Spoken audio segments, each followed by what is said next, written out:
Good morning. This is the 25th lesson of the Homeopathic Academy. I am Dr. Othonos, and we continue with the free international e-learning project about classical miasmatic constitutional homeopathy. When someone comes for the first time in contact with homeopathy, being acquainted with allopathic medicine, where there are hundreds or thousands of chemical drugs, he is not surprised to see that in homeopathy we talk about 3,000 or 5,000 homeopathic, so-called homeopathic remedies. Nevertheless, when he gets acquainted with the homeopathic remedies and sees how many symptoms and characteristics are mental and physical are listed to all these remedies from all organic systems, then he is astonished, because the first question that pops up in his mind is, how am I going to learn all these symptoms and connect them with the several remedies? So, if one stays at that homeopathy that has as a background the allopathic disease background, the mechanical background, then he ends up in practicing repertorizing, computer expert systems, and keynote prescribing. Because it is impossible to have in your mind all this knowledge. Yet, there comes, and so those who try to apply classical homeopathy are in a dead end, because they have in their mind that they should try to prove completely all these 5,000 existing so-called homeopathic remedies, and they say we know very little about the most of them, the 90% of them, and we only know a few things about the 10% of the remedies, the so-called well-proven.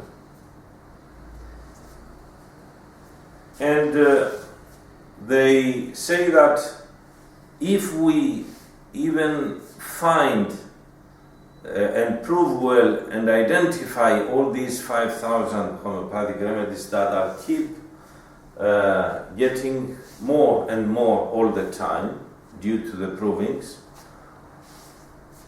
how is it possible for one man to understand all these thousands of constitutions, find the essence of all these 5,000 or 10,000 tomorrow or 20,000 the day after tomorrow so-called homeopathic remedies? I was very much troubled the last 30 years about what is going on with homeopathy and with the materia medica. And as I have told you in previous lessons, I ended up with the conclusion, the surprising conclusion, but the logical conclusion also, that not all so-called homeopathic remedies included in our materia medicas are true homeopathic remedies. I will not go into details because we have discussed it, but it's important before our day's main subject, to deal with these terms. You see, according to the law, as I have told you, according to the law of the transformation of quantity to quality, although we have an infinite number of quantities, we have only a limited, small number of qualities, of forms or situations that, or matters or forms or energies that have a distinct presence, a distinct form or energy form, material form or energy form. So, although we have, I will say the classical, the typical example, although we have in the material world all these infinite number, millions, billions, trillions of different materials and chemical substances, nevertheless, these are created from only 400 elements of the periodic table of elements. And these 400, the 50% of them, 200 of them, are unstable and radioactive or radioactive. So the remaining 200 are, most of them are rarely found in Earth and in universe. And only 50 are the frequently found. And from those 50, only about 20-25 are the ones that are in abundance and are the ones that are mainly responsible for the existence of Earth and for what we call life, living organisms. Carbon, oxygen, hydrogen, sodium, potassium, and so on. The same thing is very true also for the etheric world, the lower energy world. That although there seems to be an infinite number of energies, these in fact are very few. Electricism, magnetism, temperature, sounds, and so on. The same thing goes also for the living organisms. Although there is an infinite number of DNAs and RNAs, nevertheless, only a few combinations, a few forms of DNAs are can be referred to organisms that can survive, can live. And all these DNAs of the living creatures that are so different among them, between them, they have the same four foundations of the amino acids that create this helix of the DNA. Although there are, let's go to the health field. In allopathic medicine, although we talk about an infinite number of diseases, nevertheless, all these diseases are caused by certain, not many or few pathogenetic mechanisms that tend to create pathology. The diseases are infinite, the pathogenetic mechanisms that cause these diseases and the combination of the pathogenetic mechanisms creates the diseases, but the pathogenetic mechanisms are not much, are not many. What about the homeopathy? In homeopathy, we don't talk about diseases, we talk about illness, acute and chronic illness. And when we talk about illness, we mean energy pathogenetic mechanisms. We say that illness comes from the imbalance of the flow of the vital force or etheric energy or chi or ki to the meridians in the body. And these imbalances are caused by the influences of certain constitutions, and constitutions are external negative energies, etheric energies, outside of man that influence man, not one only at a time, but maybe more, and so are miasms. And these imbalances create the constitutional pictures or the clinical, the pictures of the natural clinical pictures of illness, the naturally existing illnesses. And then we find similar homeopathic remedies that can, because of their energy nature, can neutralize these constitutional influences or these naturally existing clinical pictures. Proving pictures are not naturally existing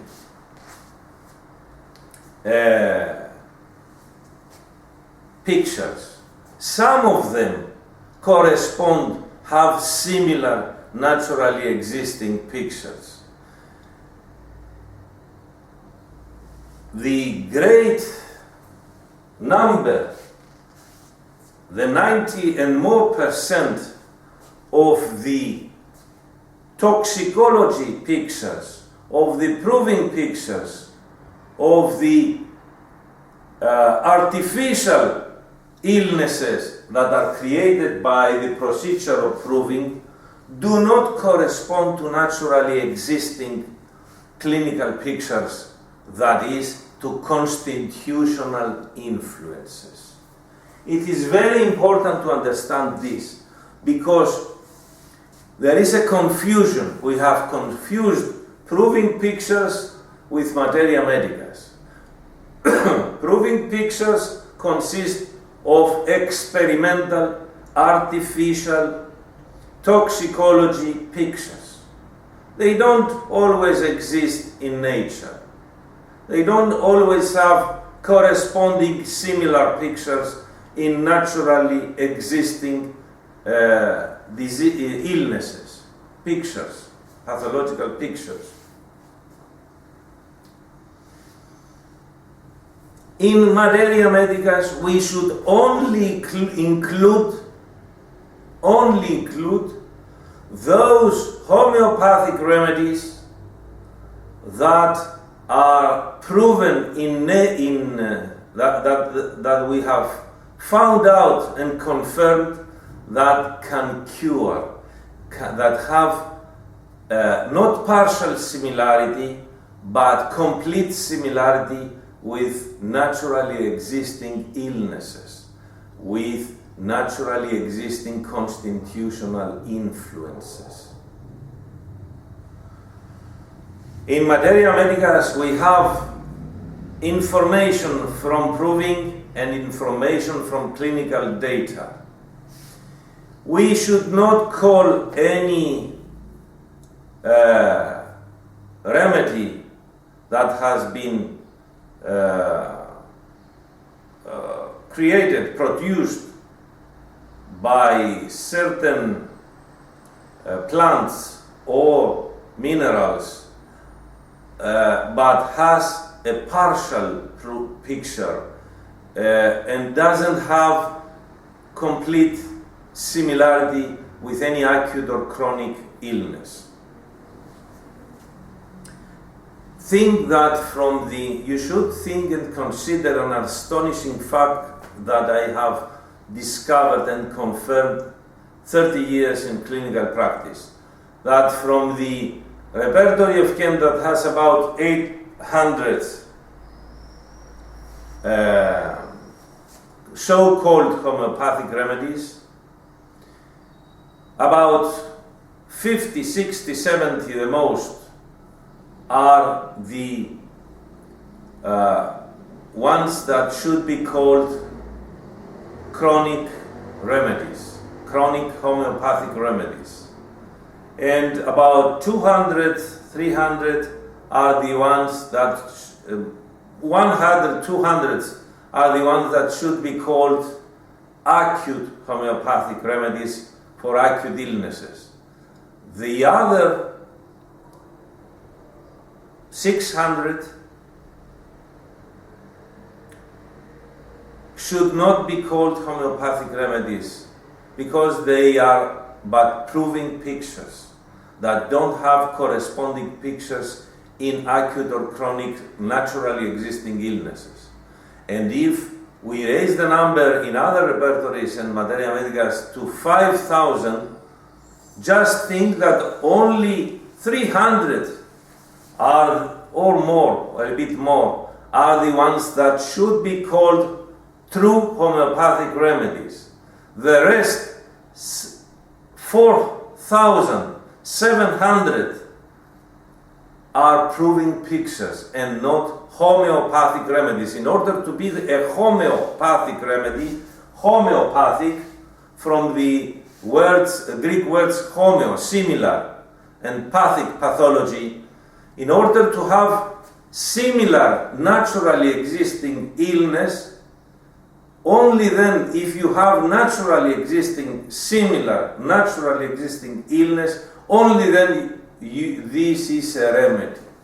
If it can cure a naturally existing illness. If it can't, or if it is a little partial relief to some symptoms, then it is not a homeopathic remedy, a similar remedy, a similium. Now, it's time to, if you don't clear this in your mind, you are lost. You've got a chaos. You cannot focus on what is important and therapeutic and on what is it's not important. Now, from my experience, the 30 years experience, I have ended up into certain categories of constitutions. As you have seen, I focus on constitutions first and then to homeopathic remedies. Because as I have told you, you will use the same name, natrum muriaticum, for the mineral, natrum muriaticum, for the proving picture, natrum muriaticum, for the naturally existing illness picture, natrum muriaticum, for the constitution, natrum muriaticum, and for the homeopathic remedy, natrum muriaticum. 5 different states, things, 5 different things, and all are called natrum muriaticum, and this creates a confusion. We have the plant or mineral, we have the proving picture, which is information, artificial picture. We have the naturally existing clinical picture. We have the constitution, which is an external, etheric, negative state, presence, existence. And we have the energy homeopathic remedy. These are 5 different states. different, not states, different things. We shouldn't confuse them. If we confuse, there are only some few constitutions. And because these constitutions create only some few constitutional influences, that is, imbalances of the etheric energy of a certain person.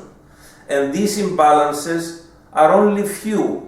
The naturally existing illness, not disease, illnesses, but energy pathogenetic mechanisms are only few.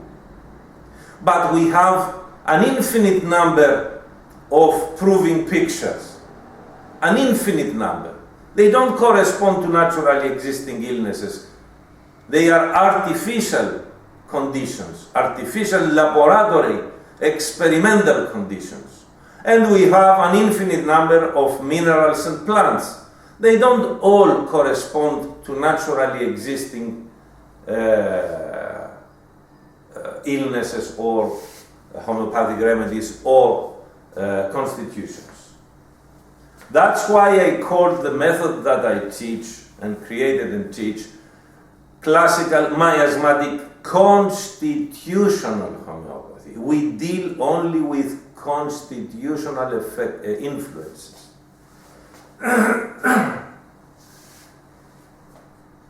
Now let's see this specifically. I have separated constitutions into 4 categories. The chronic constitutions, the acute constitutions, the satellite constitutions, and the under special conditions constitutions. Why have I done this? Because there are acute illnesses and chronic illnesses. Illness is not the same with disease. Disease is an allopathic term. Disease means certain symptoms, pathological findings, laboratory findings. And we say this is a disease. But most of the times, a certain disease can be produced by different causes, and can also produced by different pathological mechanisms. For example, diarrhea or headache or constipation, they are considered as diseases, but they can be created by several different causes because they are not diseases, in fact, they are symptoms. You cannot take a symptom and say that it is a disease. It is wrong. You can take a pathological picture that is produced by a certain one material pathogenetic mechanism and call it a disease. But when you come to illness, illness is certain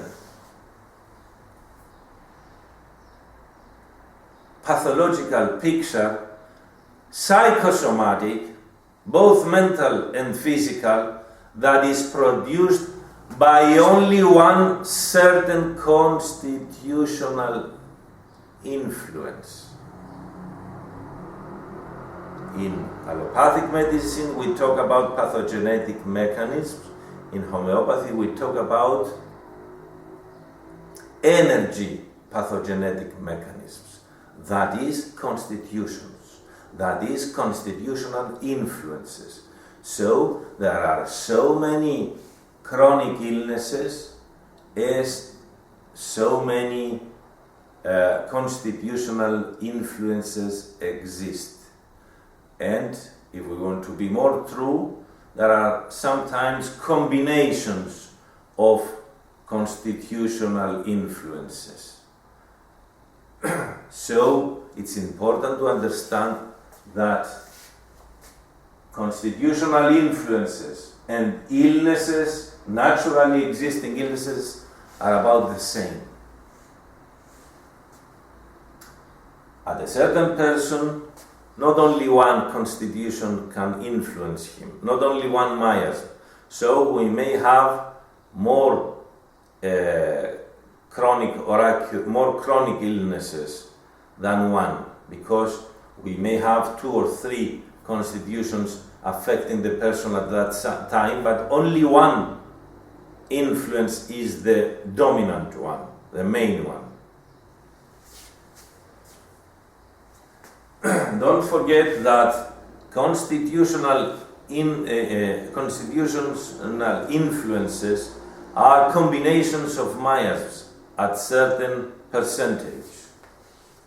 And each patient, each individual attracts to himself certain constitutional influences according to his will and to his selection of what he wants and what he does in his life. So, acute constitutions can be Rastox, Ruta, Rhododendron, Sarsaparilla, Rumex, that is,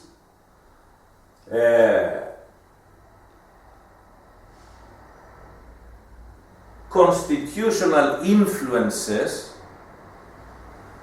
that have to do with acute constitutions, temporary constitutions,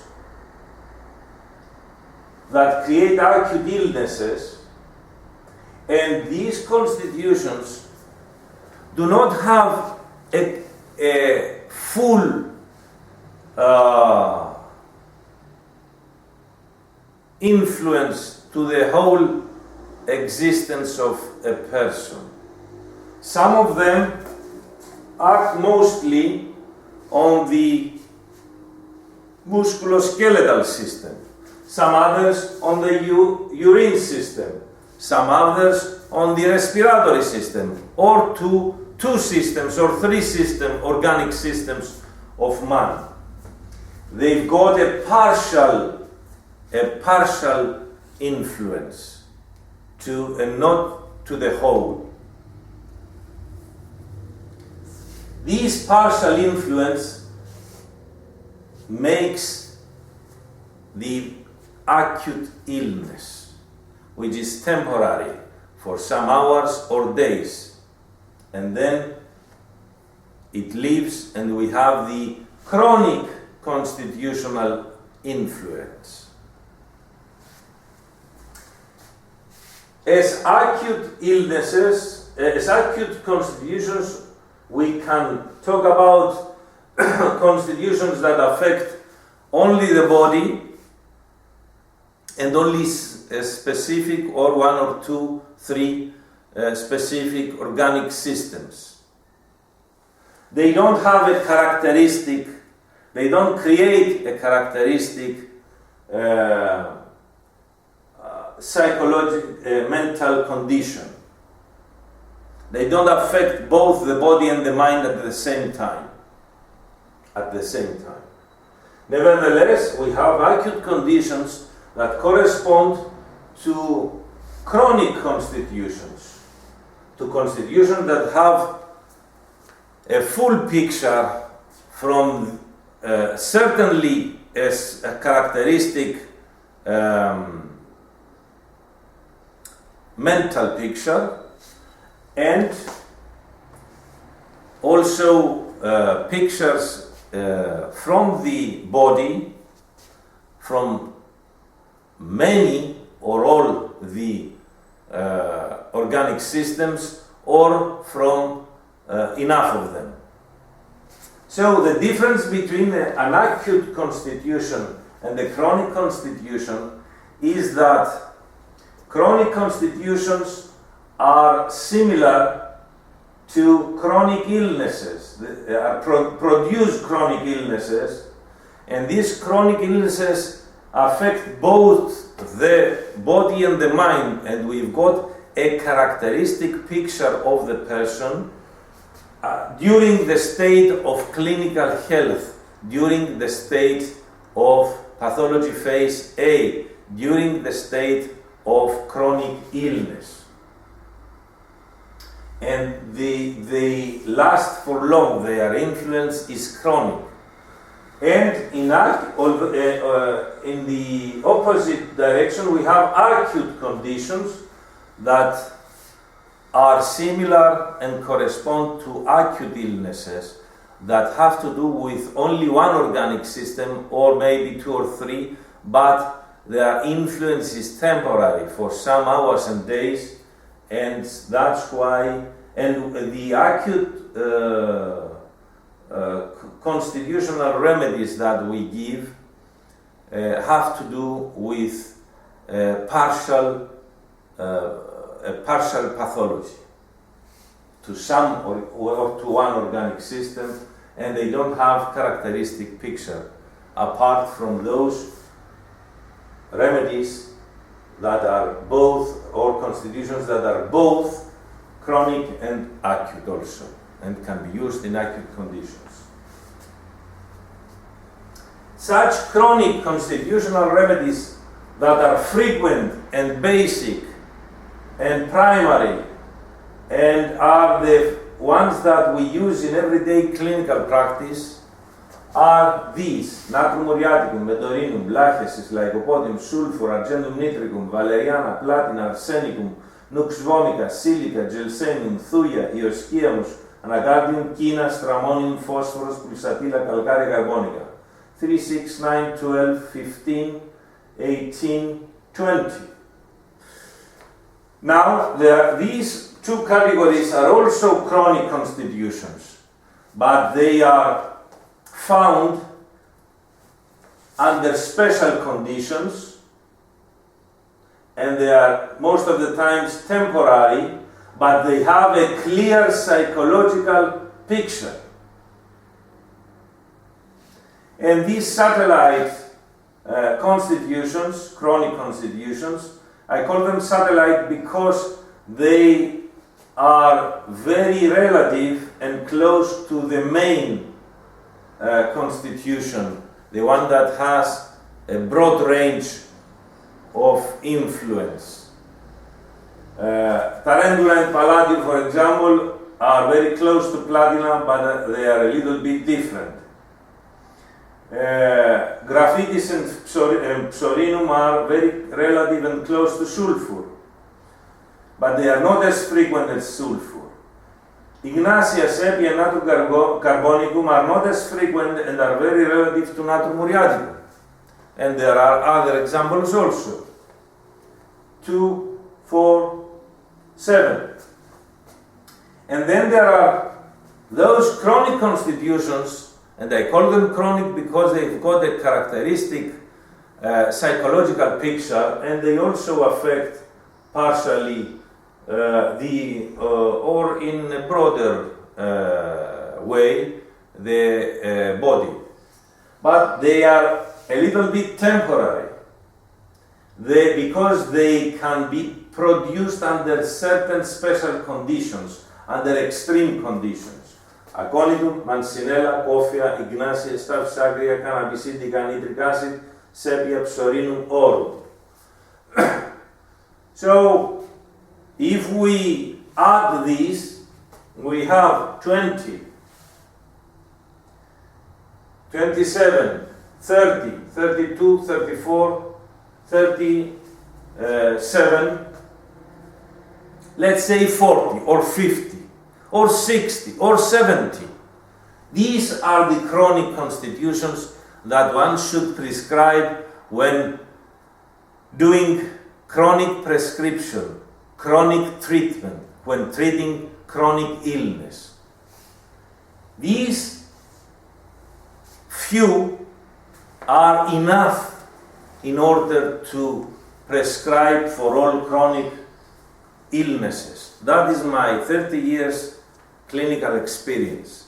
Of course, it is more than certain that I haven't identified, and I don't know, and because I don't know and haven't identified, I don't use them in chronic prescribing, other constitutions, other homeopathic remedies that could be included in chronic constitutions, but I don't know them. So how can I teach them to you? But my main focus is to tell you that there are only few chronic constitutions according to the law, the universal law of the transformation of quantity to quality. There are only few that play the important role in treatment, in chronic treatment. Of course, some of the 100, 200 acute constitutions may not only be acute, and I have considered them as only acute because they are not well proven yet, and we haven't yet identified their characteristic psychological profile in order to include them in chronic prescribing. And sometime to come, me or other researchers will, and clinical doctors will take one of them and put them to the chronic constitutions. But it's important to know what we are doing. Are we doing chronic prescribing? Are we doing acute prescribing? When should we do acute prescribing? When should we do chronic prescribing? And so on. And which constitutions are chronic and which are acute? As far as we know, up to this minute.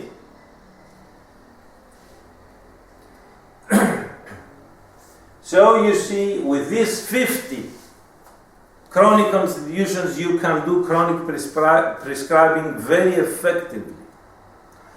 With these 100, the 200, the most acute constitutions, you can do chronic prescribing, acute prescribing. So you need no repertory or materia medica because you know these chronic constitutions. You have it in your mind and in your heart. You can do acute prescribing most of the times without, because with some acute constitutions that you know by heart, but you will need the repertory and the materia medica if you want to do acute prescribing in order to remember the details that, and the modalities that are important in acute prescribing. You see, as we go down to physical symptoms and characteristics, we have many of them. When we are to the mental field, we only have few characteristics and symptoms. When we go to the material field, we have so many, an infinite number. And this is according to the law of unity and diversity, according to the law of hierarchy, the universal laws and homeopathic laws. Now that we have clear things, we will go and examine today under special conditions, chronic constitutions, under special conditions. All these three categories, the first ones, are chronic constitutions, because they have both characteristic psychological picture and characteristic physical picture.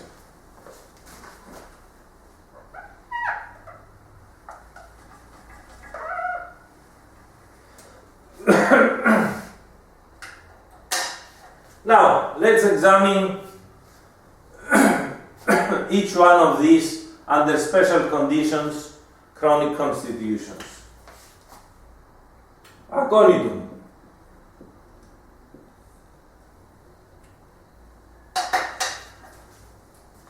Aconidum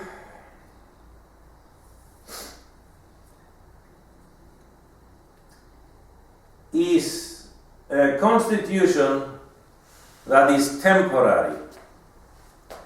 It concerns mainly the mental sphere, mainly, but it also affects the respiratory system and other systems.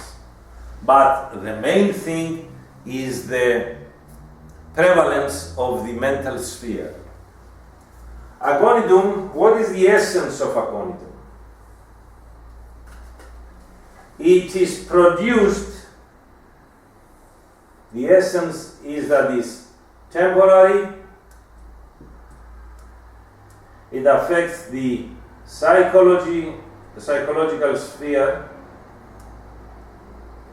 and it is produced, the essence is fears, intense fears, especially of death, after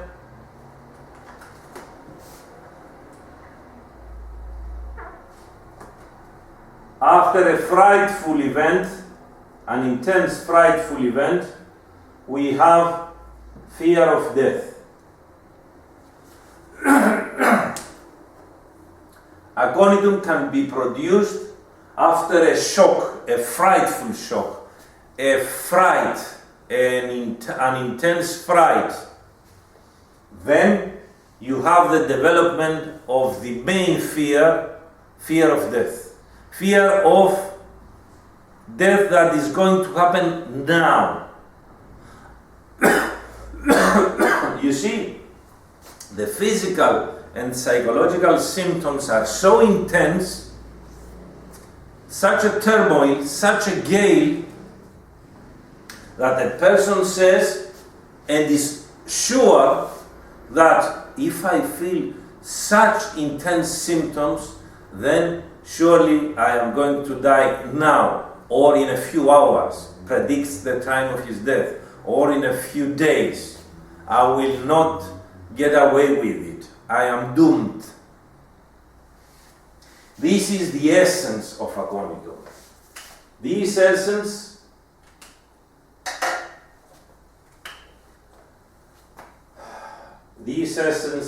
creates the fear of death.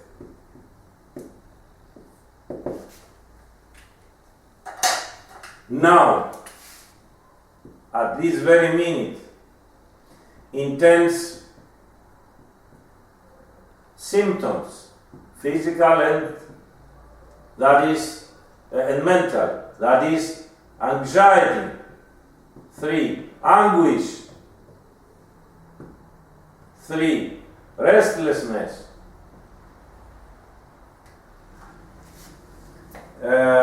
Predicts the time of his death. Asks for help. And so on. This is an intense picture. But it is a temporary picture that affects the person for some days or some weeks, only rarely for some months. But we may have rarely the chronic condition that something happened, a frightful event happened years ago,